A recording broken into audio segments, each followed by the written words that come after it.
Racikan Berita. Assalamualaikum warahmatullahi wabarakatuh. Waalaikumsalam. Kita melihat dalam sebuah perjalanan peradaban sejarah di dunia manapun bahwa sebuah kehancuran bangsa diawali dari para penyelenggara pemerintah yang korupsi. Kita lihat Abbasiyah runtuh karena apa? Karena korupsi. Romawi runtuh karena korupsi.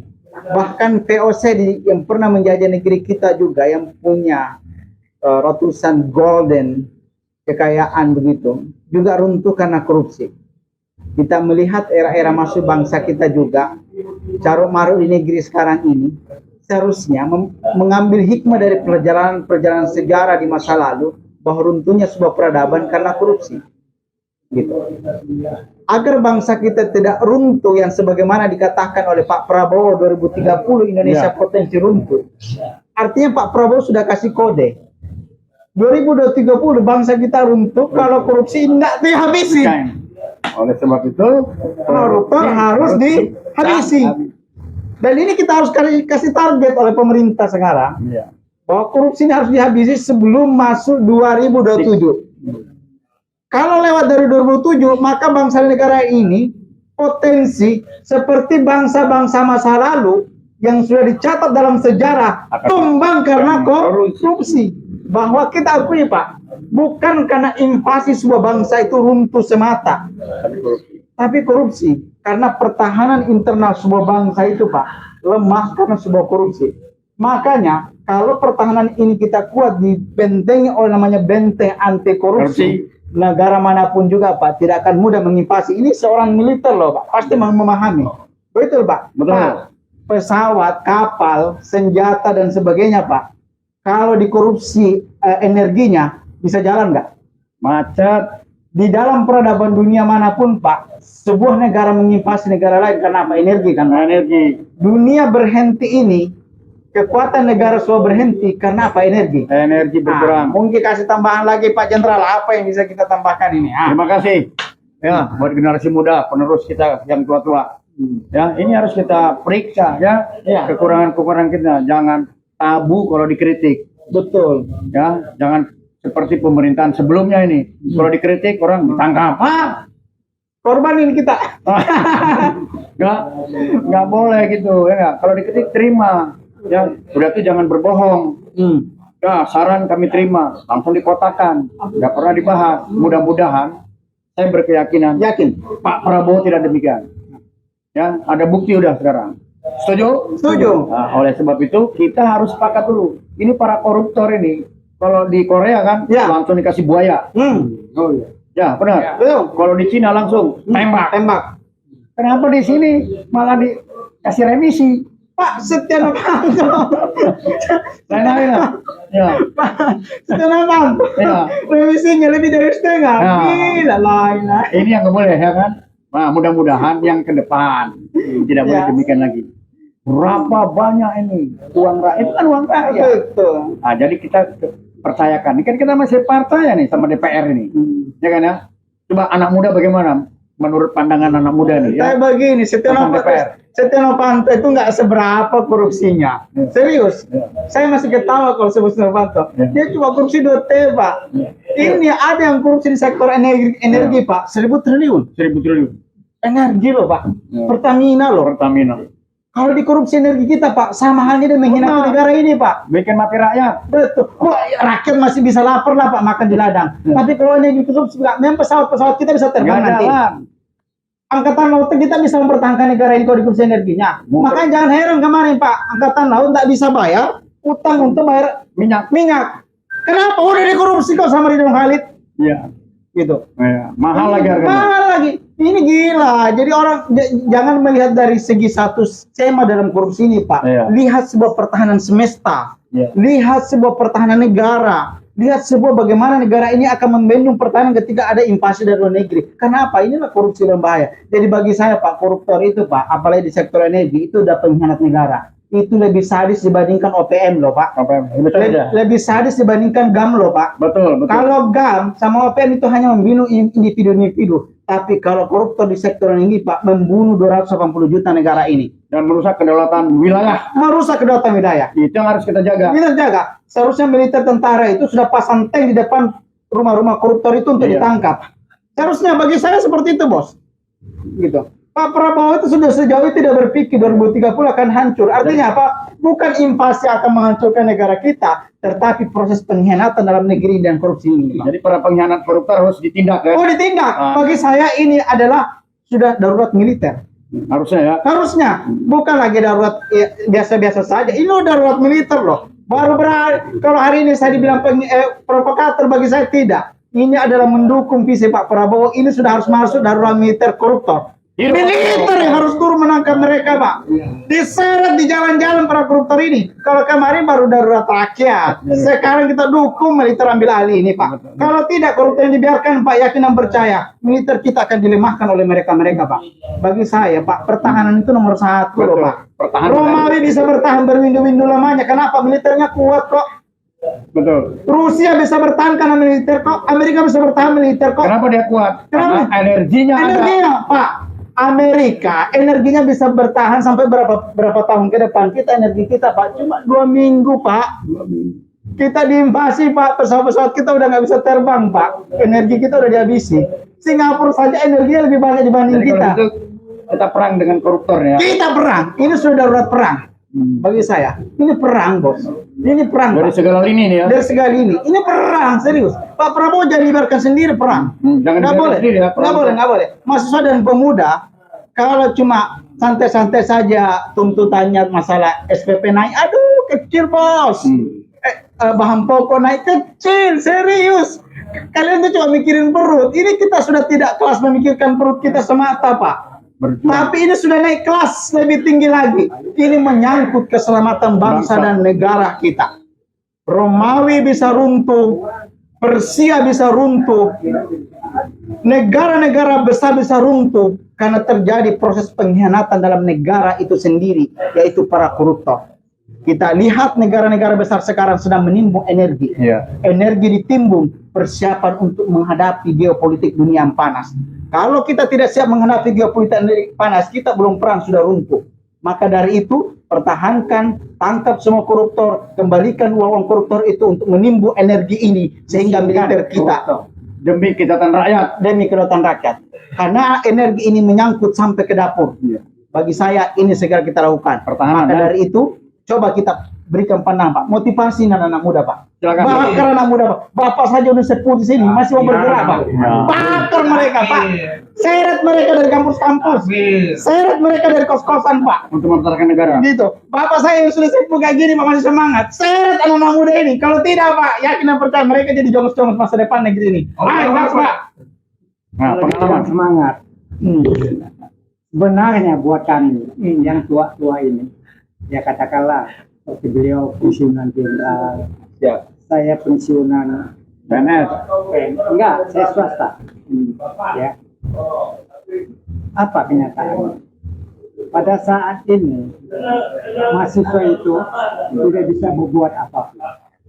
Makanya kami alumni UI yang dulu alumni UI Bangkit, sekarang jadi UI Watch, itu terpaksa bergerak dengan apa adanya, ya, sampai kita dituduh transaksional, pengen jabatan. Aduh, jabatan buat kami udah selesai. Ya, kebetulan saya dulu nggak ngomong, saya kerja di McD, udah tuh pernah di Sekolek juga, pernah direk juga di Bangka. Itu kita alami, yaitu saya punya jabatan.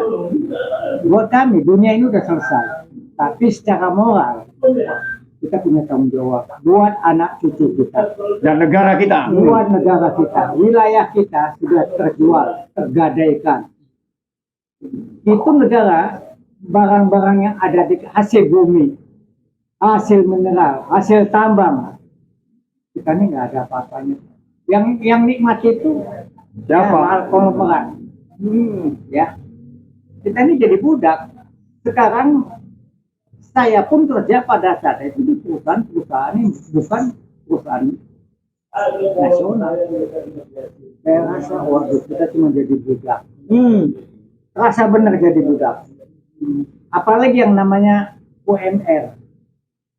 UMR itu, saya kalau buruh itu melakukan hal demo, itu terasa banget. Saya pernah waktu itu di HRD, saya pernah rapat sama pemerintah kita, yaitu Depnaker. Saya tanya, hitungan UMR ini, itu kan upah fisik.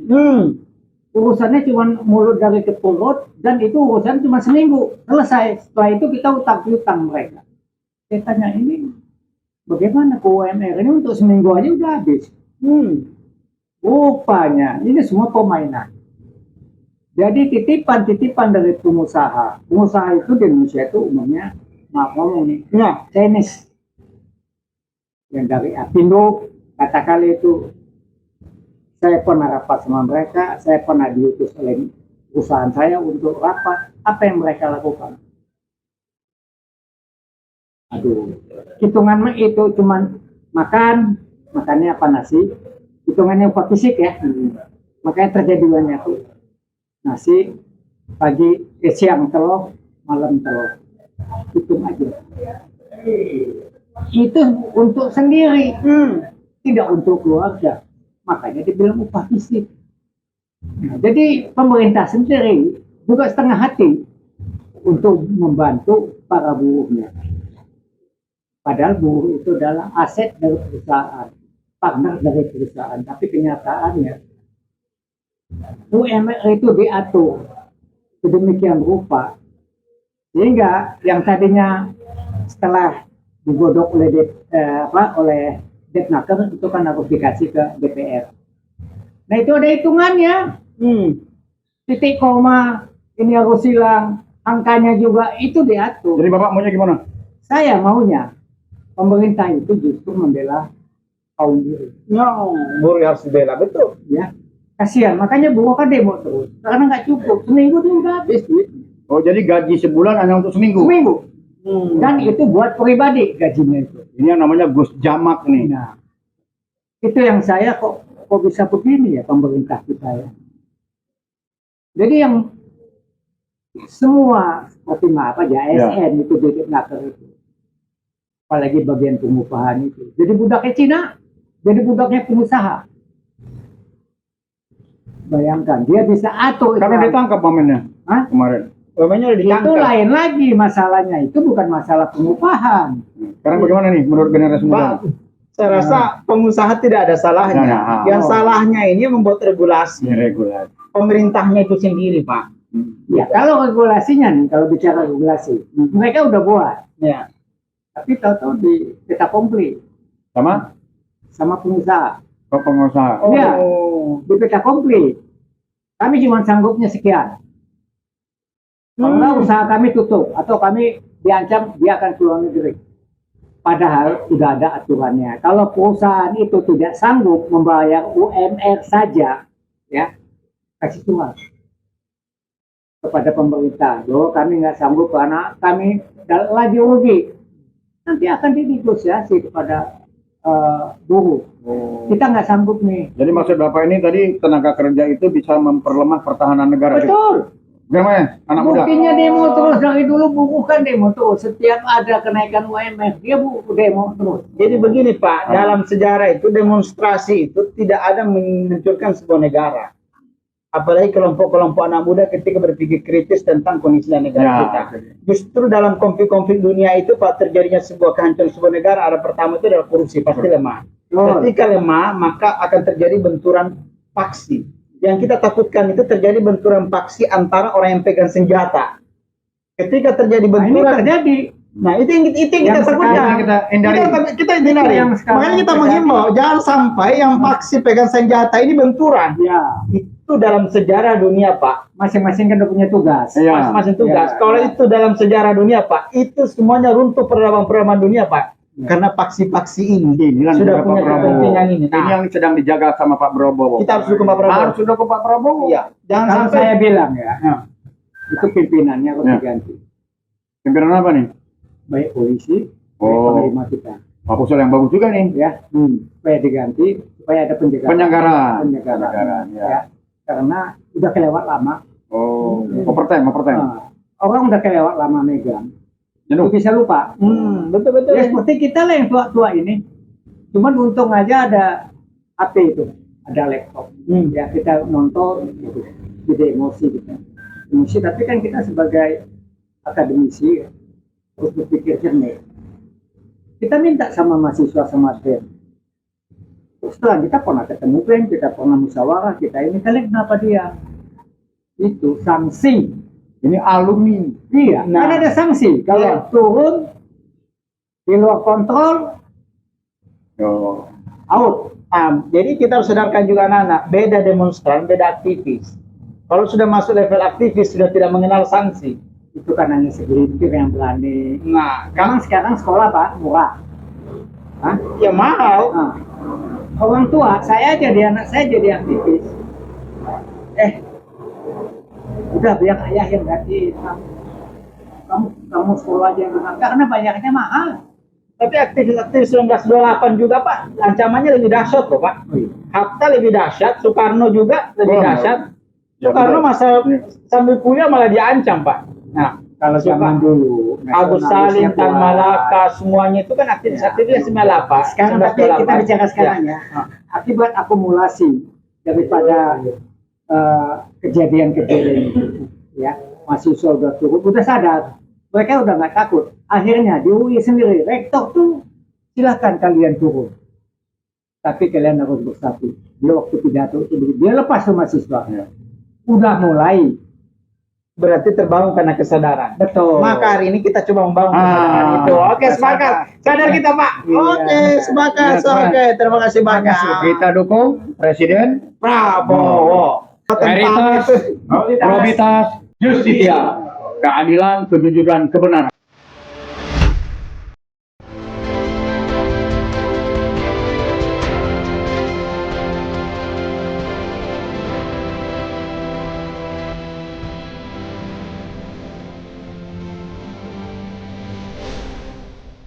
Racikan Berita